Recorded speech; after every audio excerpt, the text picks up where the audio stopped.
Hello बच्चों, स्वागत है आपका हिंदी निवास में। मैं पद्मलता। आज हम 9th फर्स्ट लैंग्वेज का पाठ पढ़ेंगे जिसका नाम है वह आवाज़, और इसके लेखक है विष्णु प्रभाकर। विष्णु प्रभाकर की विस्तार से जानकारी आपको टेक्स्ट बुक में है, वो बाद में हम पढ़ेंगे। जो बेसिक इन्फॉर्मेशन है जो टेक्स्ट बुक में नहीं है, मैंने यहाँ पे दे दिया है, आप चाहो तो नोट डाउन कर सकते हो। तो देखिए, विष्णु प्रभाकर जी का जन्म जो है उत्तर प्रदेश के मुजफ्फरनगर के मीरापुर नामक कस्बे में हुआ। कस्बा का मतलब होता है शहर से छोटा और गांव से बड़ा, जिसे हम टाउन कहते हैं। तो मीरापुर नामक टाउन में हुआ था।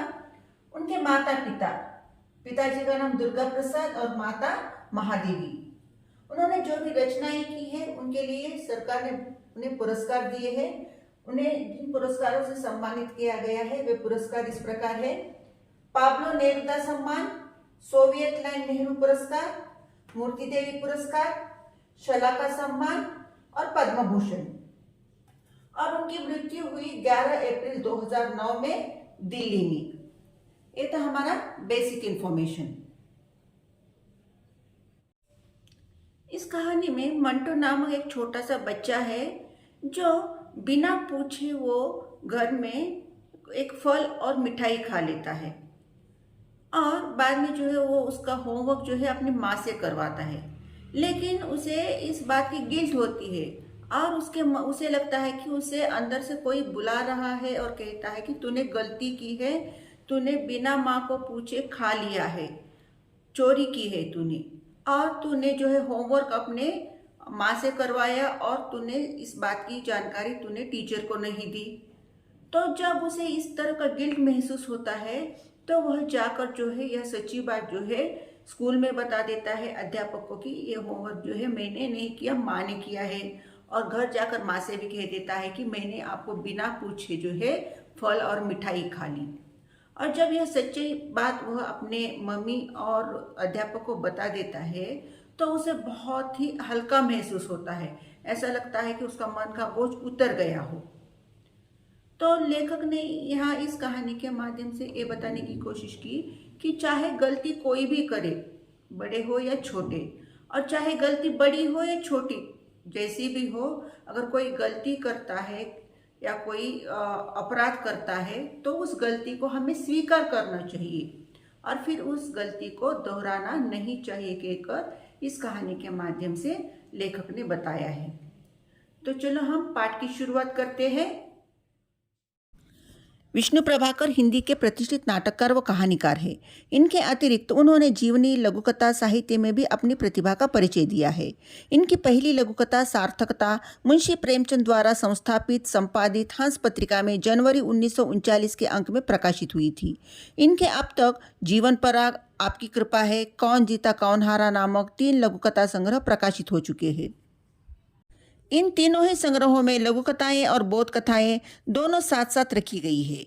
इनकी कहानियों में मनुष्य के बीच बनाई गई सीमाओं पर सहज व्यंग्य किया गया है। इनकी कुछ रचनाएं भावात्मक धरातल पर आकर सांप्रदायिक भेदभाव को भुलाने की प्रेरणा देती है। विष्णु प्रभाकर की सन 1963 के बाद लिखी लघुकथाएं मुख्य रूप से मानवीय संवेदनाओं की रचनाएं हैं। उन्होंने द्वंद्व के माध्यम से छिपे शुभ और सुंदर तत्वों को उभारने का कलात्मक प्रयास किया है। इन रचनाओं की ताकत इनकी सजग सरलता व सहजता में है। विष्णु प्रभाकर ने सिर्फ नाटक और कहानियां ही नहीं लिखी बल्कि लघुकथाएं भी लिखी। लघुकथा मतलब छोटी छोटी कहानियां, और जीवनी से संबंधित भी उन्होंने अपना लेखन किया। जीवनी का मतलब है जिंदगी से संबंधित भी कुछ रचनाएं, किसी की जिंदगी के बारे में भी उन्होंने लिखा है, जिसे हम जीवनी कहते हैं। उसमें उन्होंने अपना टैलेंट दिखाया। प्रतिभा का मतलब होता है टैलेंट। और उनकी जो पहली लघुकथा थी जिसका नाम सार्थकता था, वह मुंशी प्रेमचंद की एक पत्रिका थी जिसका नाम था हंस। उस पत्रिका में 1939 के अंक में उनकी वह सार्थकता नामक कहानी प्रकाशित हुई थी। विष्णु प्रभाकर जी ने अपनी कहानियों में जो है दो मनुष्यों के बीच बनाई गई जो भी सीमाएं हैं उस पर उन्होंने व्यंग्य किया है। व्यंग्य का मतलब ताना मारा है, जिसे हम सटायर कहते हैं। 1963 के बाद उन्होंने जो भी लघुकथाएं लिखी है वैसे भी जो है मानवीय संवेदनाओं की रचनाएं। मानवीय संवेदना का मतलब है ह्यूमन इमोशन से रिलेटेड उनकी रचनाएं थी। इनकी रचनाएं इसलिए प्रसिद्ध है क्योंकि इनकी भाषा शैली बहुत ही सरल और सहज थी।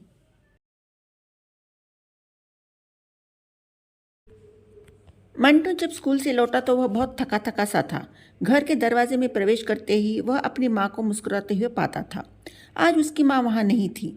वह अंदर घुसा चला आया। उसने अपने कमरे में जाकर बस्ता पटका और माँ की तलाश में निकल पड़ा। उसका जी कर रहा था कि वह झपट कर माँ के गले से लिपट जाए और रोना मुंह बनाकर उसे डांट पिलाए। आज तुम मुझे दरवाजे पर क्यों नहीं मिली? मुझे जोरों की भूख लग रही है। थका थका यह एक पुनरुक्ति शब्द है। और जब रोज़ मंटू स्कूल से आता था तो दरवाजे पर ही उसकी माँ उसे नज़र आती थी। लेकिन उस दिन जब वह स्कूल से आया तो उसने दरवाजे पर माँ को नहीं देखा। तो उसे बहुत दुख हुआ और वह सीधा कमरे में चला आया और उसने अपना स्कूल बैग जो था वह स्कूल बैग वहाँ फेंक दिया।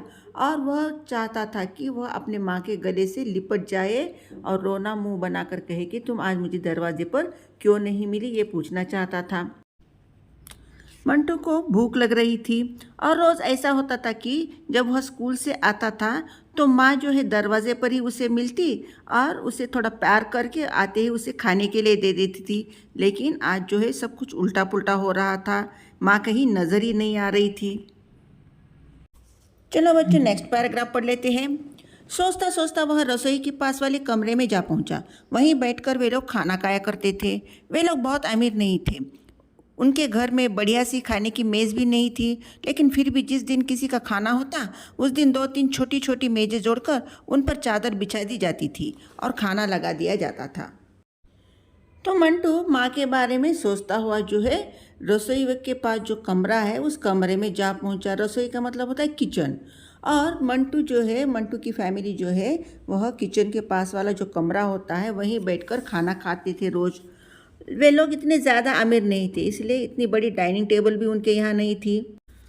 अगर मंटू के घर में कोई मेहमान आता है खाने के लिए तो उनके घर में जो 2-3 छोटे छोटे टेबल थे उन 2-3 छोटे छोटे टेबलों को जोड़कर उस पर एक चादर बिछाते थे और उन पर जो है उन्हें खाना परोसा जाता था। अचरज से मंटू ने देखा कि आज भी सब कुछ उसी तरह लगा हुआ है। ज़रूर कोई खाने पर आने वाला होगा। तो जब खाने पे कोई आता है जिस तरह 2 मेज़ें जोड़कर चादर बिछाकर उस पर खाना रखा जाता है तो उस दिन भी उसी तरह वो किचन वाले पास का जो कमरा था उसमें उसी तरह लगा हुआ था। तो मंटू ने सोचा कि ज़रूर खाने पे आज कोई आने वाला है। तब तो बड़ा अच्छा, बढ़िया बढ़िया चीज़ें खाने को मिलेगी। यह सोचते सोचते उसकी निगाह मेज़ पर गई। उस पर सजा था खाने का सामान, सेब, चीकू, संतरे, रसगुल्ले, दाल बीजी इत्यादि इत्यादि। तो मंटू ने सोचा कि चलो अच्छी बात है, आज जो है बढ़िया बढ़िया चीज़ें खाने को मिलेगी रोज़ से हटकर। और यह सोचते सोचते उसकी निगाह, निगाह का मतलब होता है नज़र, उसकी नज़र जो है उस पास वाले टेबल पर पड़ी। तो उस टेबल पर क्या क्या चीज़ें रखी हुई थी? सेब था, चीकू था, संतरे थे, रसगुल्ले थे, उसी तरह दाल बीजी। दाल बीजी जो है एक स्नैक आइटम होता है जो नमकीन होता है। उसने सोचा माँ ज़रूर रसोई घर में समोसे बना रही होगी। हाँ, रामू भी दिखाई नहीं देता, वह ज़रूर बाजार गया होगा। पिताजी शायद अभी तक दफ्तर से नहीं आए। तो मंटू ने सोचा कि माँ ज़रूर समोसे बना रही होगी रसोई घर में। रसोई घर का मतलब होता है किचन। रसोई घर का समास होता है तत्पुरुष समास। रामू जो उनका घर का नौकर था वो भी नज़र नहीं आ रहा था। मंटू ने सोचा कि रामू बाजार गया होगा और पिताजी अब तक दफ्तर से नहीं आए थे। दफ्तर का मतलब है ऑफिस, ऑफिस से नहीं आए थे। वे मेहमान को लेकर आएंगे, वे हमेशा ऐसा ही करते हैं। पर पम्मी अभी तक क्यों नहीं आई? ज़रूर उसके स्कूल में आज कोई खास बात है। मंटू के पिता जो है हमेशा दफ्तर से आते समय ही मेहमान को लेकर आते थे। तो मंटू ने सोचा आज भी जो है पिताजी ऑफिस से आते समय ही मेहमान को लेकर आएंगे। मेहमान माने गेस्ट। लेकिन उसकी बहन जिसका नाम पम्मी था वो अभी तक स्कूल से नहीं आई थी। तो मंटू पम्मी के बारे में सोच रहा था कि आज क्यों नहीं आई, शायद उसके स्कूल में कोई खास बात होगी।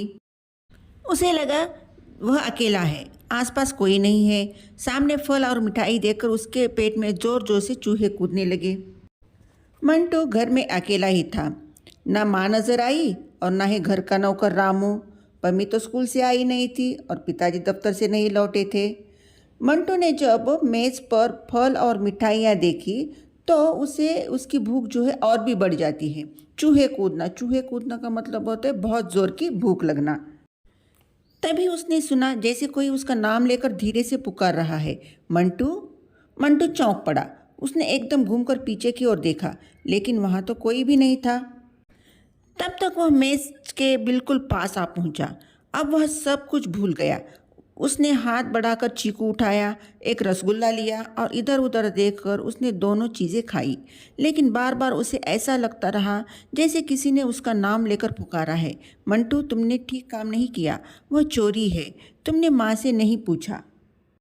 जब वह कमरे में खड़ा रहकर उस मेज़ की ओर देख रहा था जहाँ पे फल और मिठाइयाँ रखी हुई थी, तब उसे लगा कि कोई उसका नाम लेकर पुकार रहा है, लेकिन वहाँ तो कोई था नहीं। मंटू मेज़ के पास आया और उसने जो है वहाँ से मेज़ पर से एक चीकू और रसगुल्ला लेकर उसने उसे खा लिया। लेकिन खा तो लिया, लेकिन उसे लग रहा था कि कोई उसे कह रहा है कि मंटू तुमने गलत काम किया है, तुमने चोरी की है, माँ से नहीं पूछा और बिना पूछे खा लिया कहकर, जैसे उसे कोई कह रहा है कहकर उसे लग रहा था। और ये आवाज़ जो थी उसकी अंतरात्मा की थी। चलो बच्चों, अगला पैराग्राफ पढ़ लेते हैं। इतने में चीखती चिल्लाती उसकी बड़ी बहन पम्मी भी वहां आ पहुंची। उसने तेजी से अपना बस्ता पटका और बोली, अरे मंटू भैया, जानते हो आज हमारे स्कूल में क्या हुआ? मंटू ने उसकी बात पर ध्यान नहीं दिया, वह अपने में खोया रहा। पम्मी ने यह देखकर पूछा, अरे मंटू भैया, तुम ऐसे उदास क्यों बैठे हो? मम्मी कहाँ है? मंटू जो है अपने ही ख्यालों में खोया हुआ था। उसे लग रहा था कि कोई उसे कह रहा है कि तुमने गलती की है, और इसी ख्यालों में खोता हुआ मंटू था। इतने में जो है उसकी बहन आ जाती है पम्मी और कहती है कि मंटू भैया, आपको पता है आज हमारे स्कूल में क्या हुआ? लेकिन मंटू का ध्यान उसकी बातों पर नहीं था। यह देखकर पम्मी कहती है कि भैया क्या हुआ, क्यों उदास हो, मम्मी कहाँ है? मंटू तल्खी से बोला, मैंने मम्मी को नहीं देखा। तल्खी का मतलब है चिढ़ते हुए। जब पम्मी ने पूछा कि मम्मी कहाँ है, तो मंटू चिढ़ते हुए बोला कि मैंने मम्मी को नहीं देखा। पम्मी बोली, तो आओ हम देखते हैं, आज अशोक चाचा चाय पर आने वाले हैं, वह उन्हीं के लिए समोसे बना रही होगी। यह कहती हुई पम्मी रसोई की ओर भागी। पम्मी ने कहा कि आज जो है अशोक चाचा चाय पर आने वाले हैं। मंटू को पता नहीं था कौन आने वाला है, लेकिन पम्मी को पता था। उसने कहा कि अशोक चाचा चाय पर आने वाले हैं, इसीलिए मम्मी जो है रसोई घर में समोसे बनाती होगी, चलो देखते हैं। और मंटू भी जो है पम्मी के पीछे पीछे रसोई घर में देखने चला जाता है मम्मी को। माँ रसोई घर में नहीं थी। दोनों बच्चे निराश होकर लौट रहे थे। तभी उन्होंने माँ को आते हुए देखा। दोनों ने जाकर जब रसोई घर में देखा तो वहाँ माँ नज़र नहीं आए, तो दोनों निराश होकर रसोई घर से वापस आ रहे थे। तभी उन्हें माँ नज़र आई। वह मुस्कुराई और बोली, मुझे ज़रा देर हो गई, आज तुम्हारे अशोक चाचा आ रहे हैं, उनको हमारे मोहल्ले की बर्फ़ी बहुत अच्छी लगती है। तो माँ ने दोनों बच्चों को देखा और मुस्कुराकर कहा कि आज अशोक चाचा आने वाले हैं और उन्हें जो है हमारे मोहल्ले में जो बर्फ़ी मिलती है उन्हें बहुत पसंद है, इसीलिए मैं वहाँ बर्फ़ी लेने चली गई थी और मुझे आने में थोड़ी देर हो गई। अच्छा आओ कपड़े बदलो, हाथ मुँह धो, मैं तुम्हारा नाश्ता तैयार करती हूँ। और माँ ने दोनों बच्चों से कहा कि तुम कपड़े बदल कर हाथ मुँह धो लो, मैं तुम्हारे लिए नाश्ता तैयार करती हूँ। दोनों बच्चे तैयार होने के लिए चले गए। पम्मी जोर जोर से कहानी पर कहानी सुनाती रही, लेकिन मंटू बराबर कुछ सोचता रहा, बराबर कहीं खोया रहा। उसने अपने कपड़े बजाय खूंटी पर टांगने एक कोने में फेंक दिए। हाथ मुंह धोते समय 2 बार लोटा उसके हाथ से छूट गिरा। उस दिन मंटू का कंसंट्रेशन जो था बिल्कुल भी नहीं था, वो कुछ और ही सोच रहा था। पम्मी बातें कर रही थी, लेकिन उसकी बातों पर भी उसका ध्यान नहीं था। रोज़ जो है वह कपड़े जो है उतार कर खूंटी पर लगाया करता था। खूंटी का मतलब होता है हैंगर। कपड़े जो हम लटकाते हैं उसे हम खूंटी कहते हैं। लेकिन उसने जो है उस दिन उन कपड़ों को जो है एक कोने में नीचे फेंक दिया और हाथ मुंह धोते समय जो है 2 बार उसके हाथ से लोटा छूटकर नीचे गिर गया। यहाँ तक कि चाचा के आने पर भी उसकी उदासी दूर नहीं हुई। उसे खुश करने के लिए चाचा ने कई गीत सुनाए, किंतु वह नहीं हंसा। उस रात उसने एक सपना देखा। चीकू और रसगुल्ला उसके पेट में कूद रहे हैं और कह रहे हैं, मंटू तुमने हमें अपनी मम्मी से बिना पूछे खाया था, तुमने ठीक काम नहीं किया। जब कोई गलती करता है तो उसे गिल्ट महसूस होता है, उसकी अंतरात्मा उसे सताती रहती है। ठीक उसी तरह मंटू के साथ भी हो रहा था। उसने बिना पूछे जो है रसगुल्ला और चीकू खा लिया था, इसीलिए जो है वो बात उसे सता रही थी। और जब चाचा आए, चाचा आने पर भी उसकी उदासी दूर नहीं हुई। चाचा ने उसे खुश करने के लिए गाने सुनाए, चुटकुले सुनाए, फिर भी वह नहीं हंसा। और जब रात को वह सो गया तो उसे सपने में देखा कि रसगुल्ला और चीकू जो है उसे कह रहे हैं, मंटू तुमने गलती की है, तुमने माँ को बिना पूछे हमें खा लिया कहकर उसने सपने में इस तरह देखा। वह सवेरे उठा, किंतु वह अभी भी प्रसन्न नहीं था। उस दिन उसने स्कूल का काम भी मम्मी से ही कराया। स्कूल में सबसे पहला पीरियड गणित का था। आज उसके सारे सवाल ठीक थे। अध्यापक ने प्रसन्न होकर उसकी पीठ थपथपाई और कहा, मंटू तुम होशियार होते जा रहे हो, इस तरह मेहनत करोगे तो क्लास में फर्स्ट आओगे। गणित का मतलब होता है मैथ्स। तो दूसरे दिन जब मंटू उठा तो भी वह उदासी था। उसने अपना होमवर्क जो है अपने माँ से करवाया, और जब वह स्कूल गया तो स्कूल का जो पहला पीरियड था वो मैथ्स का था। और उस दिन जो है उसने जो होमवर्क किया था सभी सही था, क्योंकि होमवर्क उसके माँ से करवाया था उसने। तो जो मैथ्स के टीचर ने जो है मंटू की पीठ थपथपाई, मतलब उसकी प्रशंसा की और शाबाशी देकर कहा कि तुम इस तरह मेहनत करोगे तो क्लास में फर्स्ट आओगे। मंटू ने अध्यापक की बातें सुनी, वह चुप रहा। उसे लगा जैसे किसी ने उसे पुकारा है, मंटू तुमने फिर गलत काम किया। जब अध्यापक ने उसकी प्रशंसा की, उसकी पीठ थपथपाई, तो मंटू को खुश होना चाहिए था, लेकिन वो चुपचाप रहा। उसे खुशी नहीं हुई। क्यों? क्योंकि उसने खुद होमवर्क नहीं किया था, माँ से करवाया था। और फिर उसे लगा कि कोई फिर उससे कह रहा है कि मंटू तुमने फिर गलत काम किया है। और ये आवाज़ किसकी थी? उसकी अंतरात्मा की थी। चलो बच्चों, अगला पैराग्राफ पढ़ लेते हैं। मंटू चौंक पड़ा, लेकिन जितना ही वह चौंकता आवाज़ उतनी ही तेज होती। उसने साफ साफ सुना। आवाज़ कह रही थी, मंटू तुमने ठीक काम नहीं किया। सवाल तुमने अपने आप नहीं किए हैं, अपनी मम्मी से कराई है। जैसे ही गणित के अध्यापक ने मंटू को शाबाशी दी तो मंटू चुपचाप रहा, लेकिन उसे ऐसा लग रहा था कि उसे कोई अंदर से कह रहा है कि मंटू तुमने गलत किया है। और यह सुनते ही मंटू एकदम चौंक पड़ा, एकदम सावधान हो गया। लेकिन जैसे ही वह चौंकता वह आवाज़ जो है उतनी ही तेज़ होती जा रही थी और उसे साफ साफ सुनाई दे रही थी कि मंटू तुमने ये सवाल अपने आप नहीं किए, तूने अपने मम्मी से ये काम करवाया है और शाबाशी तूने ली कहकर वह आवाज़ उससे कह रही थी। मंटू ने सोचा, आखिर ये आवाज़ कहाँ से आती है? क्या मेरे अंदर से आती है? क्या रात के सपने की तरह सवाल भी मेरे पेट में बैठे हुए बोल रहे हैं? मंटू सोच रहा था कि आवाज़ आती कहाँ से है, और उसने सोचा कि जिस तरह रात के सपने में चीकू और रसगुल्ले ने सवाल किए थे, क्या उसी तरह ये भी सवाल मेरे पेट में से निकल रहे हैं क्या कहकर वह सोचने लगा। मंटू को लगा जैसे उसे पसीना आ रहा है। वह मशीन की तरह सीट से उठा और अध्यापक जी की मेज़ के पास आ गया। वह धीरे से बोला, सर मैं आपको एक बात बताना भूल गया था। अध्यापक ने पूछा, क्या बात? मंटू ने धीरे से कहा, सर ये सवाल मैंने नहीं, मेरी मम्मी ने किए थे। मंटू को ये सोचते सोचते पसीना आ गया और वह झट से अपनी जगह से उठ गया। मशीन की तरह उठना मतलब जिस तरह हम स्विच डालते ही मशीन चालू हो जाती है, उस तरह झट से वह वहाँ से उठ गया और अपने सर के पास चला गया और उसने सर से कहा कि सर मैं आपको एक बात बताना भूल गया। अध्यापक, अध्यापक का स्त्रीलिंग होता है अध्यापिका। तो सर ने पूछा, क्या बात है? तो मंटू ने धीरे से कहा कि ये जो आपने होमवर्क दिया था वो मैंने नहीं, मेरे मम्मी ने किया कहकर बता दिया। अध्यापक ने मंटू को ऊपर से नीचे तक देखा, फिर उसकी आंखों में झांका और मुस्कुराकर बोले, तो क्या हुआ? आज तुमने अपनी मम्मी से पूछकर किए हैं तो कल अपने आप कर लोगे। मुझे खुशी है कि तुमने सच बात बता दी।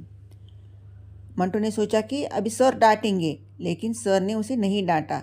उसे एक बार देखा और फिर उस मुस्कुराकर बोले कि कोई बात नहीं, आज तुमने अपनी मम्मी की हेल्प ली है होमवर्क करने में, कल तुम अपने आप कर लेना। और वे कहते हैं कि मुझे इस बात की खुशी है कि तुमने सच बात बता दी। और ये सुनते ही मंटू भी बहुत खुश हो गया। चलो बच्चों, अगला पैराग्राफ पढ़ लेते हैं। मंटू को लगा जैसे एक ही क्षण में सब कुछ पलट गया है। वह बिल्कुल हल्का हो गया है। मास्टर जी जो कुछ पढ़ा रहे हैं वह सब उसे बहुत अच्छी तरह समझ आ रहा है। उसे बहुत खुशी हुई। वह दिन भर प्रसन्न रहा, लेकिन बीच बीच में मिठाई की बात उसे याद आती रही। जब हम सच बात बोलते हैं तो मन में हमारे जो बोझ होता है झूठ बोलने का, वह बोझ उतर जाता है और मन हल्का हो जाता है। जैसे मंटू के साथ हुआ, जब उसने मास्टर जी को सच बात बता दी कि मम्मी ने होमवर्क किया है, मैंने नहीं, तो मास्टर जी ने उसे जो है नहीं डांटा और समझा दिया कि मुझे खुशी है कि तुमने सच बात कही और आगे से चलकर तुम खुद कर लेना। तो ये बात सुनते ही मंटू बहुत खुश हो गया और जो अभी मास्टर जी पढ़ा रहे थे क्लास में, वो उसे बहुत अच्छी तरह समझ आ रहा था, क्योंकि उसका पूरा कंसंट्रेशन जो था उस पढ़ाई पर था। लेकिन बीच बीच में जो है उसे रात वाली जो चीकू और रसगुल्ले की बात थी वो तो याद आ ही रही थी। छुट्टी मिलने पर वह सदा की तरह भागता हुआ घर आया। देखा माँ दरवाजे पर खड़ी मुस्कुरा रही है। वह उसके गले से चिपट गया। मंटू बोला, मम्मी मम्मी, मैं तुम्हें एक बात बताना भूल गया था। कल जब मैं घर आया था तो तुम मुझे यहाँ नहीं मिली थी। मुझे बड़ी भूख लग रही थी। तुमसे बिना पूछे मैंने एक रसगुल्ला और एक चीकू उठाकर खा लिया। मम्मी एक क्षण को गंभीर हुई और मुस्कुराकर बोली, तो कल तुमने चोरी की थी, लेकिन कोई बात नहीं, देर से सही तुमने मुझे बता दिया। आओ कपड़े बदलो, मैं तुम्हारे लिए नाश्ता लगाती हूँ। लेकिन हाँ बेटे, तुम्हें अपना अपराध स्वीकार करने के लिए किसने कहा? स्कूल खत्म होते ही मंटू भागता हुआ घर जाता है तो हमेशा की तरह माँ दरवाजे पर ही उसे नजर आती है और वह माँ के गले लग जाता है और कहता है कि माँ, कल मैंने जो है आपको बिना पूछे ही एक चीकू और रसगुल्ला खा लिया, क्योंकि मुझे बहुत ज़ोर की भूख लगी थी। ये बात सुनते ही माँ जो है एक क्षण के लिए गंभीर हो जाती है, थोड़ा सीरियस हो जाती है और फिर मुस्कुरा देती है और कहती है कि क्या कल तुमने चोरी की थी? क्यों कहा ऐसा? क्योंकि मंटू ने जो है खाने से पहले भी नहीं पूछा था और खाने के बाद भी माँ के आते ही उसने माँ को ये बात नहीं बताई थी, तो इसलिए माँ ने ऐसा कहा। फिर कहा कि कोई बात नहीं, देर से ही सही तुमने अपना अपराध स्वीकार लिया, अपनी गलती स्वीकार कर ली। लेकिन तुम्हें ये गलती स्वीकार करने के लिए किसने कहा, कहकर माँ मंटू से पूछती है। चलो बच्चों, अगला पैराग्राफ पढ़ लेते हैं। मंटू ठिठका फिर बोला, पता नहीं मम्मी, तब से बराबर कोई मुझसे कह रहा है मंटू तुमने गलती की है। असल में मम्मी, वह चीकू और रसगुल्ला मेरे पेट में बैठे बैठे बोल रहे हैं। सपने में मैंने उन्हें ही देखा था। ठिठकना मतलब रुक जाना। मम्मी के सवाल करते ही मंटू थोड़ी देर के लिए रुक गया और फिर उसने बताया कि पता नहीं मम्मी, मुझे कोई तो बार बार ये कह रहा है कि मंटू तुमने गलती की है।